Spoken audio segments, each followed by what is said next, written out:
The legal case on which the government rests, I think we established this in the last round of amendments, was fundamentally the UN Resolution 1514, which was the basis of the Mauritian claim that it was wrong to have divided the territory at independence. Again, this is an extraordinary precedent to set.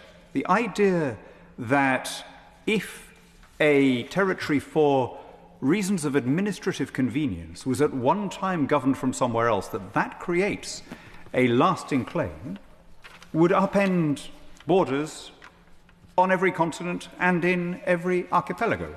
It would mean that Aden and Somaliland are again governed from India. It would mean that the Cayman Islands are again governed from Jamaica. There are, and if we extend beyond British territories, it would mean that the Philippines were governed from Mexico, that Bolivia was again governed from my native Peru, which was the seat of the Viceroyalty. It would be an extraordinary principle. And indeed, when read in context, the UN obviously isn't arguing that.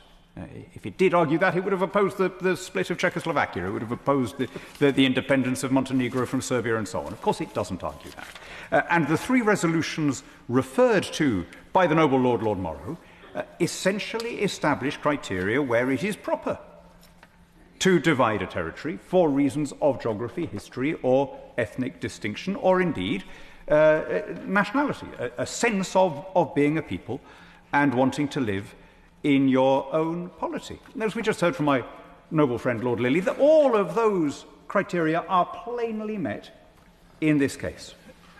The Chagos Islands, when they were ceded by the French in 1814, were ceded as a separate territory from Mauritius. They are governed, they are populated by a different population, one that came from the west rather than from the east. The only reason that they were governed from Mauritius was not because they were part of Mauritius, but because there is nowhere among those sparse and beautiful atolls suitable for a seat of government. In that sense, it's similar to some of our continuing overseas territories in the Atlantic today, visited occasionally by a governor because there is no permanent seat there. And so we come back, and I really think this is the crux of the entire debate. I think this is the key group of amendments. We come back to the question of consulting the people who have the most at stake, namely the only people who have ever constituted a permanent population of that archipelago and their descendants, the people defined in this bill as the citizens of the BIOT. My noble friend Lord Lilly gave a very good example there. The consultation between the Ellis Islands and the Gilbert Islands at the moment of independence, that they felt that they had not enough in common one with another to accept government from each other's hands, and so the Ellis Islands became the monarchy of Tuvalu and the Gilbert Islands became the Republic of Kiribati.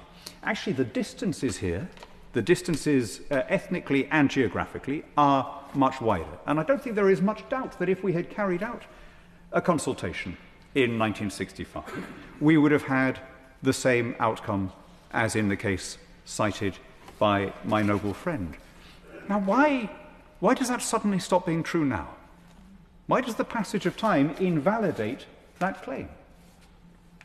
Now that there is this proposal to hand the Chagossian people to a nation that has never governed them, never seen them as part of their demos, that was very, very happy to renounce all claims in perpetuity and trouser a cash sum in exchange for doing so, and that has continued to treat the archipelago in essentially pecuniary terms, why not test the proposition today?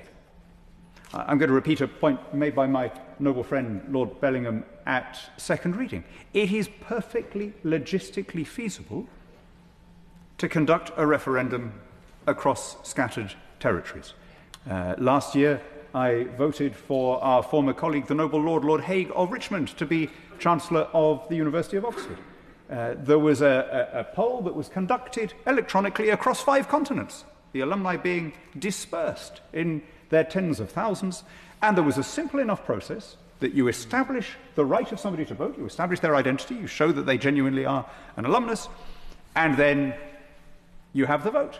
Now, we've established who would be eligible here, be the right of dissent that conveys BIOT citizenship.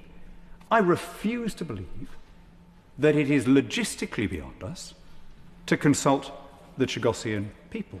And I can't speak for everyone on this side, but I'm pretty sure that if the Chagossian people voted overwhelmingly for Mauritian citizenship, opposition to this proposal would dissipate, and people would accept it as a valid exercise of self-determination.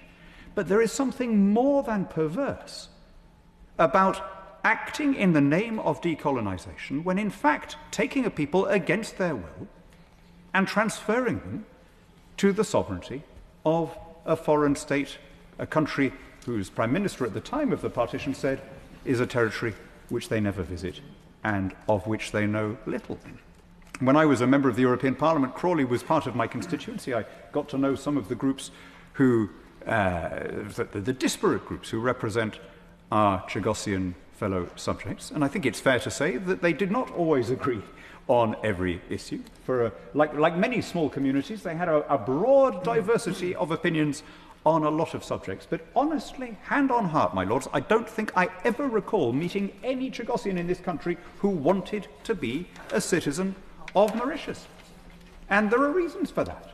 The experience of Chagossians in Mauritius was not a happy one. They were confined in slums, they were subjected to, in their eyes, to racism and to discrimination. And the idea that we are now placing this entire population against their will because of a non-binding opinion from a tribunal without jurisdiction is a truly extraordinary and shameful moment.